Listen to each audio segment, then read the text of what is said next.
What is going on, FA Nation? Justin Fensterman back with you with another fantasy baseball stock watch, another week of stats in the book for us. Let's talk about some players who are trendy, trending up and trending down, especially those who haven't been getting it done for our fantasy baseball teams. Let's cover some players on the latest fantasy baseball stock watch on fantasyalarm.com. Here's what's going on in the market. First, for players trending up, let's start with Taylor Ward. He's been a hitting machine to start the year, and he's hit the ball in 14 of 16 games he's played in. The Angels' offense has been potent to start the season as they lead the American League in runs scored with 110. Ward himself currently ranks in the top 10 in runs scored with 16.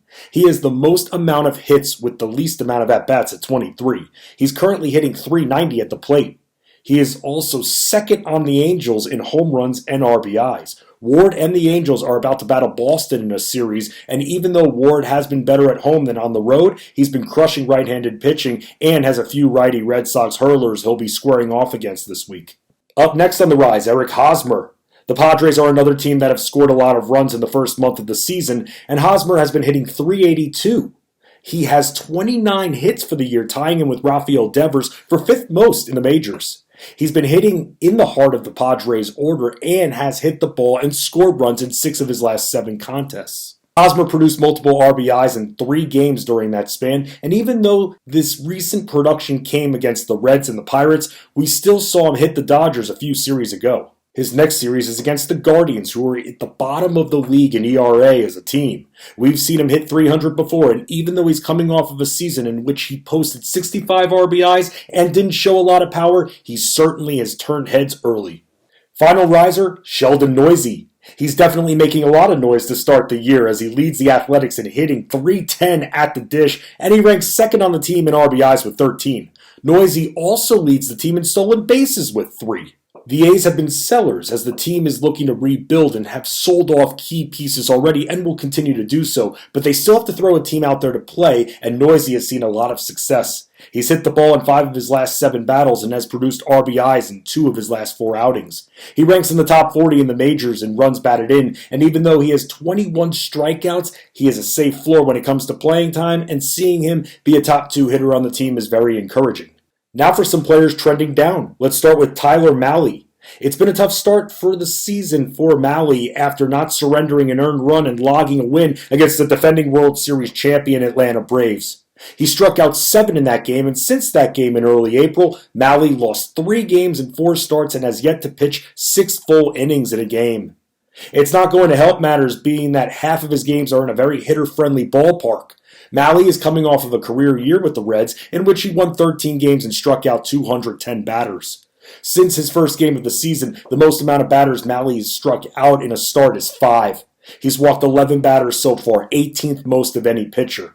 The Brewers are next up for Mahle, and they lead the division and have scored 94 runs so far. Up next, trending down, Eduardo Rodriguez. After spending his entire career with Boston and winning 13 games last year, Rodriguez has a 5.33 ERA through 5 starts and has yet to log a win or log more than 6 strikeouts in a game.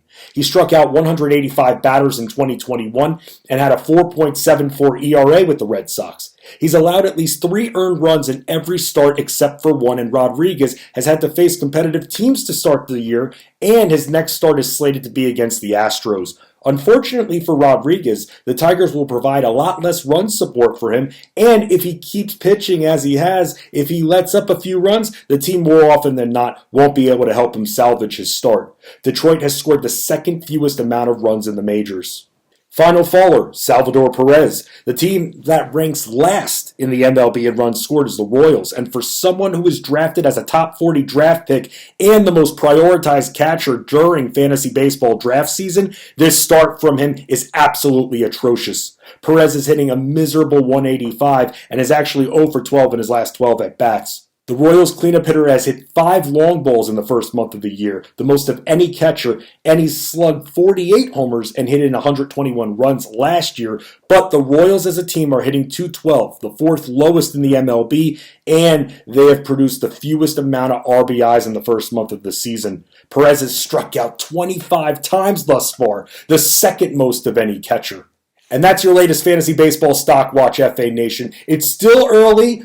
Don't go trading out of desperation. There's still time for your teams to come back. We're not even a month in. Be patient with some of your players and be mindful as well on how many plate appearances they have had before you lower their value and trade out of desperation. No one likes to lose in fantasy sports, but you got to be able to fight, and that fight in fantasy baseball is a very, very long one, and it's a fight that's never going to end until the final day of the season. Don't get discouraged. Let your family, us at fantasyalarm.com, help you win. Good luck.